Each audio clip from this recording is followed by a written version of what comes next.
Halo, Assalamualaikum warahmatullahi wabarakatuh. Di video kali ini, saya akan membuat video tutorial mengenai merancang user interface, yaitu membahas tentang CRUD, membuat CRUD di VB.NET dan database MySQL. Nah, yang dimaksud dengan CRUD itu yaitu create, read, update, dan delete. Nah, sebelum kita mulai, yang kita butuhkan yaitu softwarenya itu MySQL, yaitu XMPP. Ini digunakan sebagai database-nya. Yang kedua, ODBC kita gunakan sebagai mengkoneksikan database dengan VB.NET-nya. Kemudian terakhir VB.NET itu sendiri. Nah, langsung saja. Pertama kita siapkan XMPP-nya. Kita aktifkan dulu Apache dan MySQL-nya untuk masuk ke database-nya. Di sini Apache saya itu port 80 yaitu default-nya. Jadi kita buka browser saja.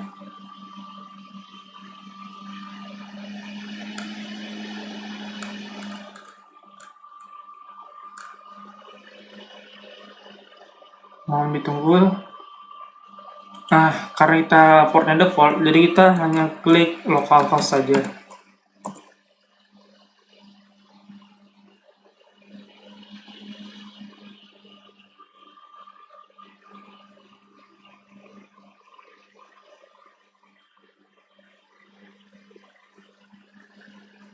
Nah, setelah itu, kita klik nih phpMyAdmin-nya untuk masuk ke dalam database-nya.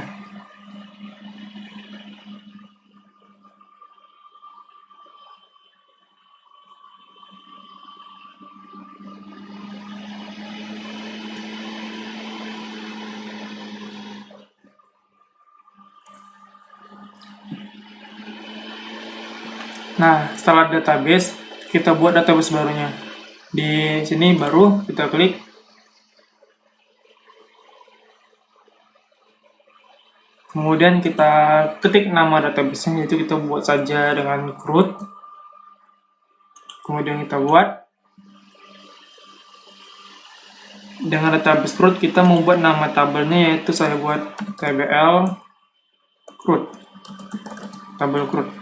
Kita hanya butuh 3 kolom saja.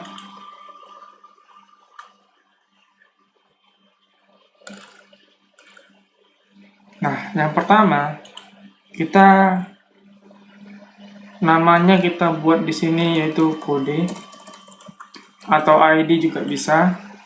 Kemudian kita butuhkan nama. Kemudian kita butuhkan alamatnya. Nah, di nama kita butuh varchar dan dalam juga butuh varchar. Saya buat panjang nilainya yaitu 50 saja di nama dan di alamat 100 saja. Nah, di bagian kode saya buat auto increment AI dengan primary key. Nah, ini gunanya agar setiap data memiliki kode yang berbeda-beda, jadi tidak ada data yang sama. Nah, setelah itu kita klik simpan.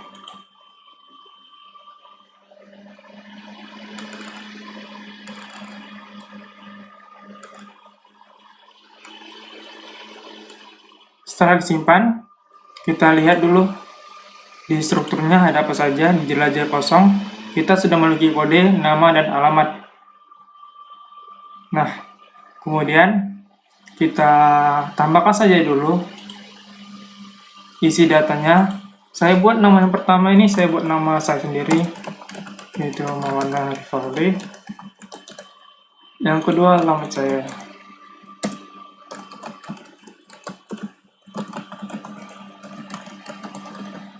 Seperti saja.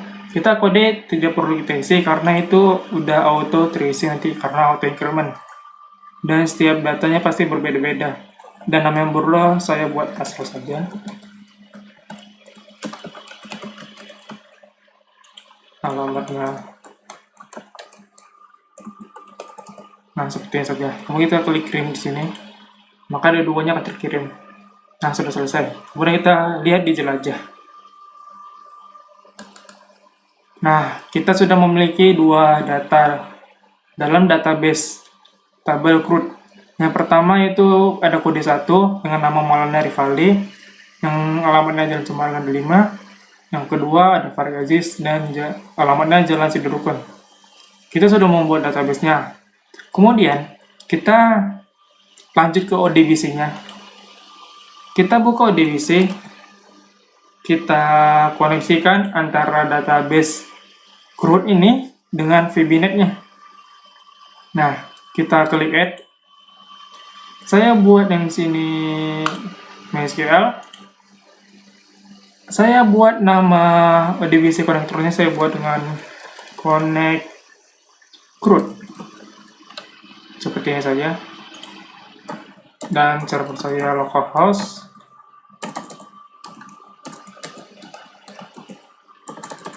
Maaf, salah ketik. Dan di usernya ini dengan defaultnya saya yaitu root dengan password kosong. Kemudian kita pilih database yang kita buat tadi. Kita membuat database CRUD. Jadi kita pilih yang CRUD. Kita coba tes. Nah, sudah sukses terkoneksi. Kita klik OK saja. Namanya tadi kita buat connect CRUD. Klik OK. Kemudian kita buka saja software Visual Studio-nya.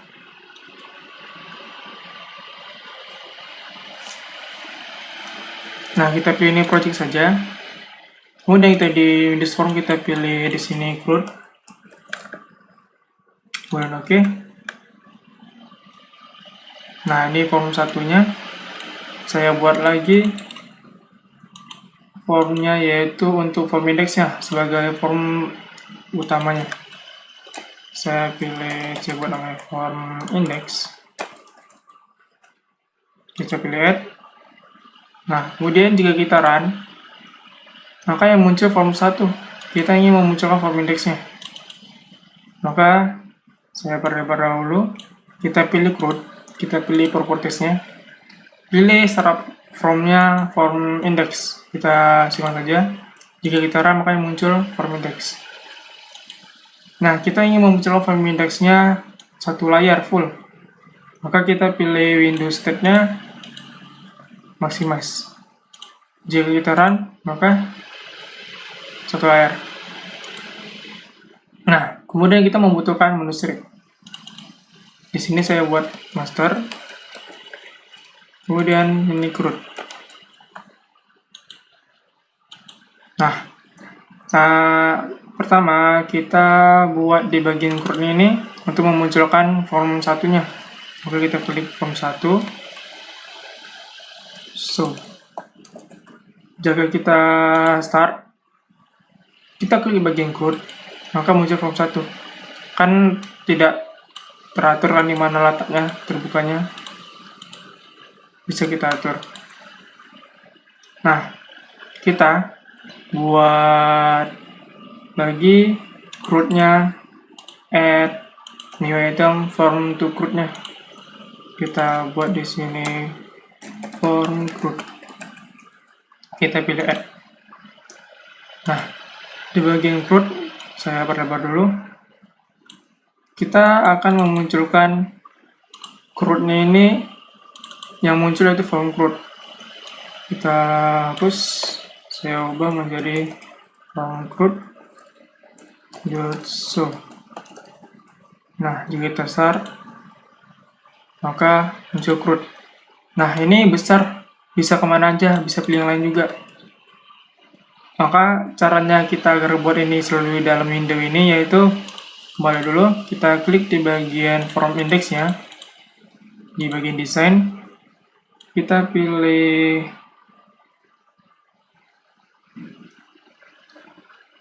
ini, istilah kontainernya, kita pilih intro. Nah, kemudian di bagian CRUD tadi, kita klik, kita ubah, tambah lagi form CRUD, bring to front, kemudian CRUD meet parent.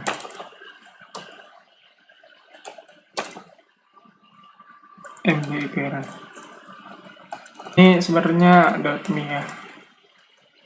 Nah, seperti ini. Metode salah. Jika kita run, maka jika kita klik CRUD-nya, munculnya di sini di atas. Kita ingin muncul dan nggak bisa keluar dari window yang lain, window yang di dalam ini. Maka caranya agar kita ini ada di tengah dan ini tidak keluar kemana-mana, tidak seperti yang sebelum tadi, maka kita pilih di bagian from group-nya, yang bagian desainnya kita pilih Windows Start Position-nya yaitu screen center screen. Kita balik lagi ke Windows Form. Nah, ini dia yang tadi gunanya biar dia tidak keluar di dalam terus. Dan ini kodenya. Nih. Jika kita bedakan, kalau kita tidak menggunakan yang mid parent to front atau yang di parent-nya, kita pilih yang form 1 yang tadi. Form 1, kita klik show dialog saja. Nah, bedanya kalau show itu jika di run di bagian master kita klik muncul dari mana-mana dan ini bisa pilih yang lain. Jika kita pilih show dialog,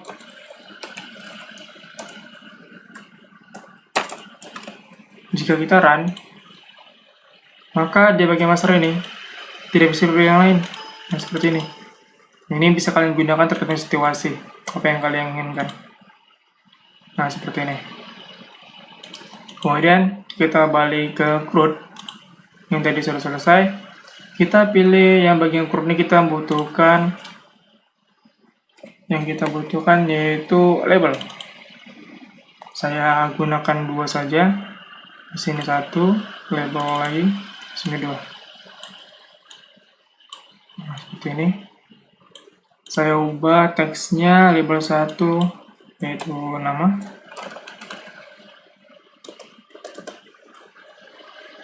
Kemudian label yang kedua alamat. Nah, seperti ini sudah. Saya kemudian membutuhkan text box. Ini bisa kalian sesuaikan. Saya buat seperti ini. Segini saja panjangnya. Bisa kalian copy dengan kontrol, terus kita geser saja. Nah, sudah. Biasanya di bagian halaman itu kita mengisinya data yang panjang, maka kita bisa buat multi-line. Kita pilih sesuaikan lebarnya. Kemudian itu kita membutuhkan yang namanya data grid view untuk menampilkan database, data-data yang ada dalam database. Kita geser saja. Bisa kalian sesuaikan di mana letak posisinya.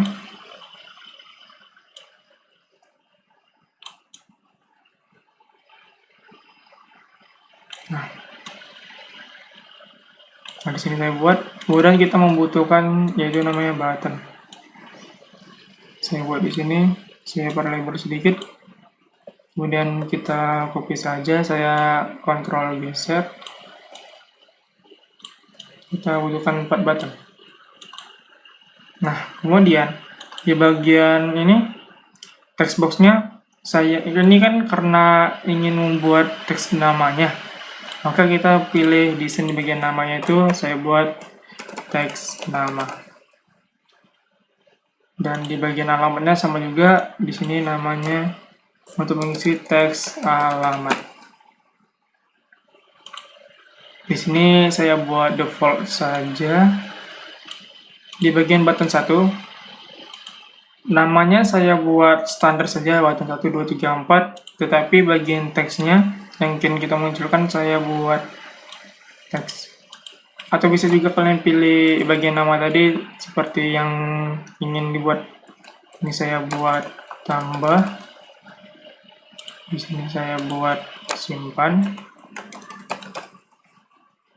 Di sini saya buat edit. Kemudian di sini saya buat hapus. Bisa juga kita ubah namanya tadi, kita ubah saja. Kalau gitu, di bagian desain nama button 1, karena ini kita gunakan untuk tambah, maka saya buat btn button, yaitu button tambah. Disimpannya saya buat btn simpan. Kemudian di bagian edit saya buat btn edit, dihapus saya buat btn hapus. Nah, jika kita coba run, kita klik run, kita pilih crowd-nya, nah muncul di tengah, nah di sini jadi bisa juga, dan tidak bisa keluar. Dan kita tidak bisa pilih yang lain. Kita harus fokus di sini dulu untuk mengisi datanya. Kalau tidak, kita harus kembali kemari. Nah, kemudian yang kita butuhkan kemudian koneksinya, modulnya. Kita pilih code, kita klik add, kita klik new item, kita pilih modul. Modul ini saya buat koneksi. Nah, koneksi saja saya buat. Kemudian sebelum itu kita gunakan dulu import sistem data ODBC. Kemudian saya ketik dulu di bawahnya yang kita gunakan yaitu public. Saya buat connect saja sebagai ODBC connection. Saya ketik dahulu, nanti saya jelaskan.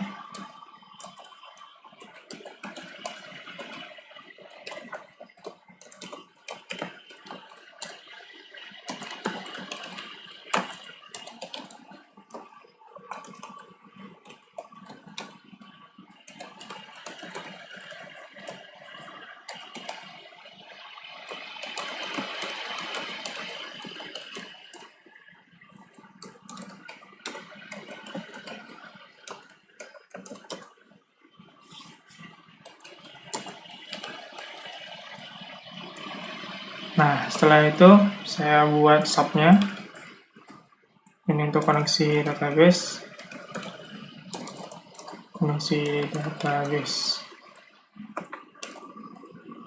Kemudian saya coba connect. Kita buka new database connection. Buka. Kita buat di sini DSN-nya. Kita pilih tadi ODBC-nya, yaitu kita buat.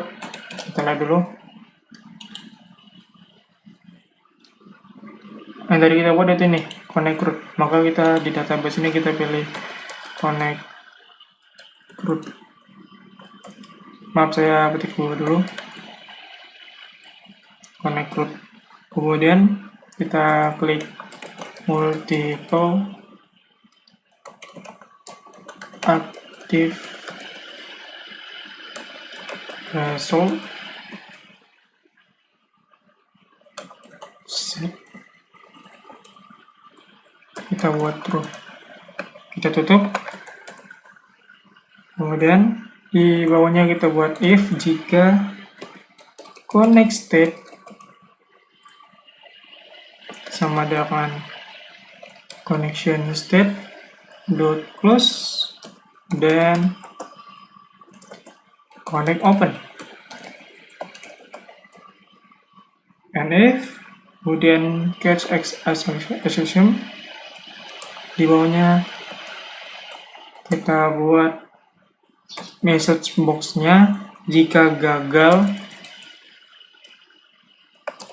Kita buat pesannya seperti ini, koneksi gagal, nama VB exclamation, nama lagi koneksi gagal, kita tutup. Nah, seperti ini. Ini kita buat function-functionnya kita gunakan untuk mengkoneksikan antara database dengan DVB-nya. Ini perintah atau coding tentang yang kita buat koneksinya. Ini perintahnya untuk menghubungkan database-nya dengan di database connect root tadi kita buat di ODBC. Ini perintahnya jika gagal masuk. Kemudian, nah jika kita coba run, Kita pilih CRUD. Nah, langsung muncul. Tidak ada perintah koneksi gagal, berarti koneksinya berhasil. Kita kembali saja.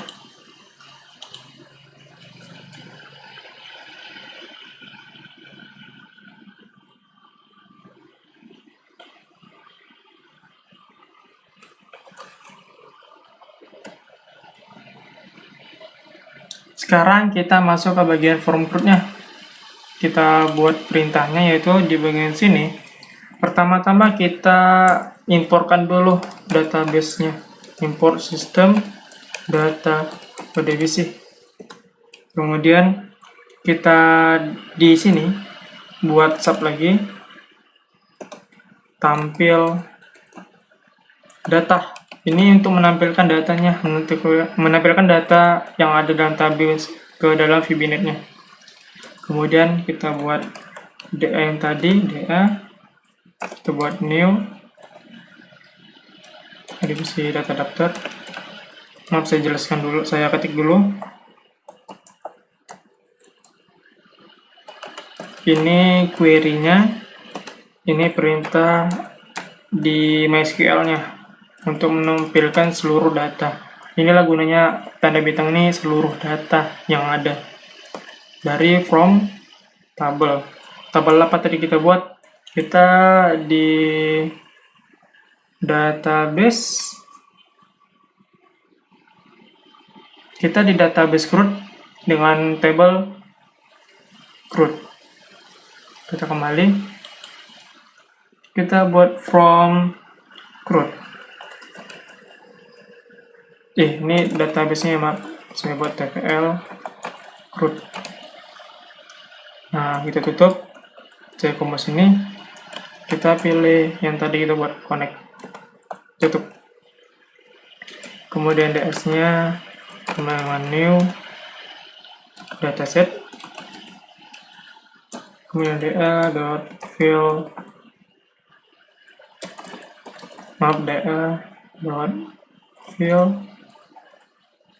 kurung ds, tutup.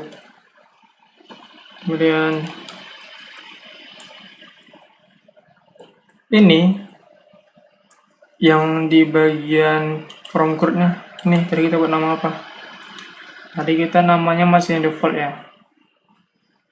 Saya buat namanya menjadi databel 1 saja. Nah, seperti ini. Kemudian balik lagi. Di bagian ini kita klik tabel 1. Nah, ini dia tabel 1 data source. Kita buat sama dengan ds.tabel tables, saya buat 0. Tutup. Nah, di bagian private sub form CRUD-nya ini kita panggillah koneksi database-nya. Jika kita tidak panggil dulu, maka tidak jalan. Kita panggil dulu call. Nah, tadi kita buat apa di sini? Di bagian koneksi kita buat koneksi database. Kita buat koneksi database ini ya. Nah, sudah. Kemudian kita juga panggil sub tampil datanya. Jika kita tidak panggil, percuma kita ada koneksi. Jika kita tidak panggil, tidak munculkan datanya. Kita panggil juga kalau tampil data. Tampil data. Nah, seperti ini. Jika kita run, kita pilih CRUD. Nah, ini dia datanya. Database-nya sudah terhubung dan sudah muncul. Ini seperti ini. Bisa kalian atur lebarnya sini. Nah, seperti ini. Nah, sudah berhasil kita tampilkan datanya. Kita juga bisa mengubah datanya ini lewat database langsung. Kita bisa ubah namanya ini. Saya ubah. Nanti di dalam database juga ikut berubah di Visual Studio-nya.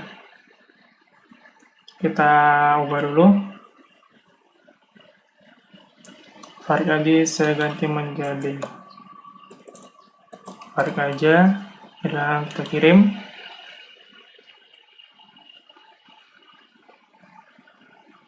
Nah, sudah.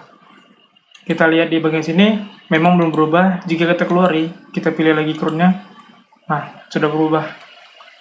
Nah, di saat ini kita hanya melakukan membuat form CRUD-nya. Kita buat form indeksnya sebagai layar utamanya, kemudian koneksi untuk mengkoneksi database-nya dengan Visual Studio, kemudian form CRUD-nya. Form CRUD-nya kita untuk mengisi data atau melihat data yang ada di dalam database. Ini kode-kodenya. Jika kita gunakan, kita klik CRUD langsung di tengah. Nah, kita bisa isi. Yang kita lakukan sekarang ini hanya memunculkan database-nya. Nah, untuk selebihnya saya akan lanjutkan untuk bagian tambah, simpan, dan lainnya, mengisi datanya. Dan kita sudah berhasil untuk memunculkan database-nya dengan tadi. Itu saja video kali ini. Kita sudah berhasil membuat database-nya dan memunculkannya. Terima kasih dan sampai jumpa. Ditunggu next video.